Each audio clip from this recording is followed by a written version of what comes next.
आइए जानते हैं आज के कुछ प्रमुख अंतर्राष्ट्रीय खबरों को। पहले एक नजर आज की हेडलाइंस पर। स्वामी बोले केस ऐसा कि सोनिया राहुल अब जेल जाएंगे, बीजेपी के भी कुछ नेता इन्हें बचाते रहे। जवाहिरी की मौत से मुश्किल हो जाएगी तालिबान सरकार की मान्यता की राह। कुलदीप बिश्नोई ने किया भाजपा में शामिल होने का ऐलान, आज छोड़ेंगे विधायक पद। आजम खान नाहिद हसन के लिए न्याय की लड़ाई क्यों नहीं, राम गोपाल की योगी से मुलाकात पर बोले शिवपाल। दिल्ली में शराब संकट, कंफ्यूजन ही कंफ्यूजन, सॉल्यूशन कुछ पता नहीं। ताइवान के एयर डिफेंस जोन में घुसे चीन के 21 मिलिट्री प्लेन, नैन्सी पेलोसी के दौरे के बाद ड्रैगन की बड़ी हरकत। अब रुपया 41 पैसे हुआ मजबूत। लाल सिंह चड्ढा पर आमिर खान ने तोड़ी चुप्पी, लोगों से की अपील। 5वें दिन बरसा डबल सोना, दूती चंद ने किया निराश।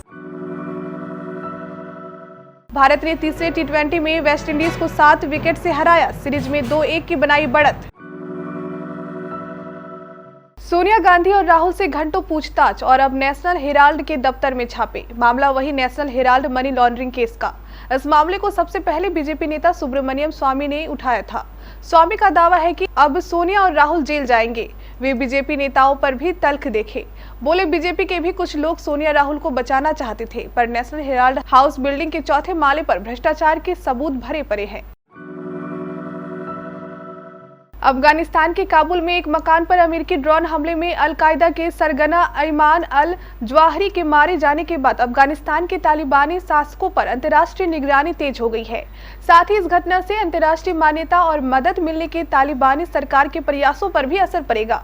तालिबान ने अफगानिस्तान से अमेरिकी सैनिकों की पूर्ण वापसी के संबंध में 2020 में हुए दोहा समझौते में यह वादा किया था कि वह अल-कायदा के आतंकवादियों को पनाह नहीं देगा। हरियाणा की राजनीति में कांग्रेस विधायक कुलदीप बिश्नोई को लेकर जारी सस्पेंस खत्म हो गया है। उन्होंने खुद ही भारतीय जनता पार्टी का दामन थामने का ऐलान कर दिया है। बिश्नोई गुरुवार सुबह भाजपा में शामिल हो जाएंगे, इसकी जानकारी उन्होंने ट्वीट के जरिए दी है। खास बात यह है कि राज्यसभा चुनाव में क्रॉस वोटिंग के बाद से ही उन्हें लेकर कई अटकलें जारी थी। कुलदीप ने मंगलवार को ट्वीट किया है कि 4 अगस्त को 10:10 पर वह भाजपा में चले जाएंगे। उन्होंने दूसरा ट्वीट करके कहा कि घायल तो यहाँ हर परिंदा है, मगर जो फिर से उठ सका वही जिंदा है। वह मंगलवार को विधायक के तौर पर चंडीगढ़ में इस्तीफा देंगे ताकि उनका बेटा भव्य बिश्नोई भाजपा के टिकट पर आदमपुर उपचुनाव में उतर सके। राम गोपाल यादव सोमवार को सीएम योगी आदित्यनाथ से मिलने उनके आवास पर गए थे। बाद में सामने आया था कि राम गोपाल ने पूर्व विधायक रामेश्वर सिंह यादव एवं उनके भाई जोगेंद्र सिंह यादव का मामला सीएम योगी के सामने उठाया था। कहा गया था कि सपा के इन कार्यकर्ताओं और उनके परिवार को बिना बात प्रताड़ित किया जा रहा है। सीएम से आग्रह किया गया था कि ऐसा ना किया जाए। पूर्व विधायक रामेश्वर यादव और उनके परिवार पर दर्जनों मुकदमे दर्ज हैं। वहीं जोगेंद्र सिंह, जो कि रामेश्वर यादव के भाई हैं, उनकी पत्नी और खुद उन पर भी कई दर्जन मुकदमे पहले से दर्ज है। योगी सरकार में गैंगस्टर एक्ट के तहत भी इस परिवार पर कार्रवाई हुई है। इस परिवार ने पुलिस कार्रवाई से बचाने की गुहार राम गोपाल यादव से लगाई थी। रामेश्वर यादव राम गोपाल के करीबी माने जाते हैं। हाल ही में रामेश्वर की जमीन पर सरकार का बुलडोजर भी चला था। दिल्ली के शराब संकट पर ये शेर सटीक बैठता है। राजधानी में बड़े बड़े ठेकों का शटर डाउन है। बार, पब और रेस्टोरेंट में भी शराब नहीं परोसी जा रही है। आलम यह है कि दिल्ली वालों को शराब के लिए नोएडा, फरीदाबाद, गुरुग्राम के चक्कर काटने पड़ रहे हैं। इस घमासान के बीच भले उपराज्यपाल वीके सक्सेना ने शराब की निजी दुकानों के साथ साथ होटल और बार के आबकारी लाइसेंस को 1 महीने के लिए बढ़ाने की मंजूरी दे दी हो, लेकिन कंफ्यूजन के चलते नुकसान के पूरे योग बन रहे हैं। नई शराब नीति की मियाद बढ़ने के बाद सबसे बड़ा सवाल यह है कि अगस्त में शराब पर डिस्काउंट ऑफर मिलेगा या नहीं। ब्रांडेड शराब पर ऑफर की जो लत दिल्ली वालों को लगी थी, वह क्या सियासी लड़ाई की भेंट चढ़ जाएगी? क्या एक फुल बोतल पर एक फ्री पाना फिर से ख्वाब बन जाएगा? आधे दाम में मिलने वाली बियर के लिए पर्स से 100 की पत्ती निकालनी पड़ेगी।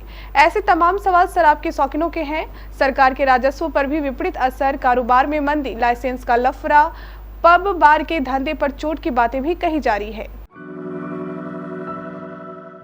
अमेरिकी कांग्रेस की स्पीकर नेसी पेलोसी की ताइवान पहुंचते ही कम से कम 21 चीनी मिलिट्री प्लेन ने ताइवान के एयर डिफेंस जोन में घुसपैठ की है। अमेरिकी नेता के ताइवान पहुंचने के बाद यह चीन की पहली बड़ी हरकत है। चीन ने ताइवान में उनके पहुंचने से पहले कई धमकियां दी थी कि वह पेलोसी के विमान को लैंड नहीं होने देंगे।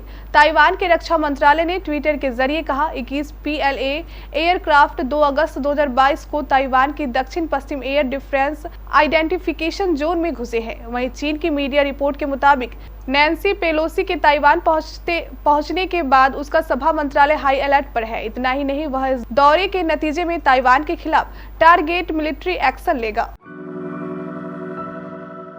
पिछले कुछ कारोबारी सत्रों से रुपए में मजबूती देखी जा रही है। पूंजी बाजार में लगातार विदेश पूंजी प्रवाह और कच्चे तेल की कीमतों में नरमी से मंगलवार को अमेरिकी डॉलर के मुकाबले रुपए 41 पैसे की तेजी के साथ 78 रुपए 65 पैसे पर बंद हुआ। इंटरबैंक फॉरेक्स मार्केट में स्थानीय इकाई ग्रीनबैक के मुकाबले 78 रुपए 96 पैसे पर मजबूत हुई। 78 रुपए 39 पैसे इंट्रा डे हाई और 78 रुपए 96 पैसे इंट्रा डे लो स्तर पर रहा। आखिरकार रुपए अमेरिकी मुद्रा के मुकाबले 78 रुपए 65 पैसे पर बंद हुआ, जो पिछले बंद से 41 पैसे अधिक है। पिछले सत्र में रुपया अमेरिकी डॉलर के मुकाबले 79 रुपए 6 पैसे पर बंद हुआ था। आमिर खान की अपकमिंग फिल्म लाल सिंह चड्ढा रिलीज से पहले ही विवादों में घिर गई है। सोशल मीडिया पर फिल्म को लेकर काफी नेगेटिव बातें हो रही है। लाल सिंह चड्ढा की तुलना पीके से की जा रही है। लोगों का कहना है कि दोनों फिल्मों में आमिर ने एक जैसी एक्टिंग की है। अब इस पर आमिर खान ने अपनी चुप्पी तोड़ी और बताया कि दोनों किरदारों में काफी अंतर है। मीडिया से बातचीत के दौरान आमिर खान से पूछा गया कि कई लोगों को लगता है कि उन्होंने लाल सिंह चड्ढा में पीके की तरह एक्टिंग की है, इसमें कितनी सच्चाई है। इस पर आमिर खान ने कहा कि मुझे लगता है कि आप लोगों को सबसे पहले फिल्म देखनी चाहिए। आमिर खान ने बताया कि लाल और पीके में इसलिए समान लगते हैं क्योंकि दोनों ही मासूम है। लाल भी बहुत इनोसेंट है और पीके भी। यह बहुत स्ट्रॉन्ग क्वालिटी है जो दोनों में दिखती है। कॉमनवेल्थ गेम 2022 का 5वां दिन भारत के लिए बेहतर रहा। टीम इंडिया के खाते में इस दिन 2 गोल्ड मेडल और 2 सिल्वर मेडल आए। कई रिकॉर्ड बने, खिलाड़ियों ने नाम रोशन किया, जबकि कुछ प्लेयर्स मेडल से चूक भी गए। टीम इंडिया के मेडल्स की संख्या अब कुल 13 हो गई है। इनमें 5 गोल्ड मेडल है, जबकि 5 सिल्वर मेडल और 3 ब्रॉन्ज मेडल शामिल हैं। इनमें से 4 मेडल 2 अगस्त को ही आए हैं, जो table tennis, lawn balls, badminton और वेट लिफ्टिंग में मिले हैं।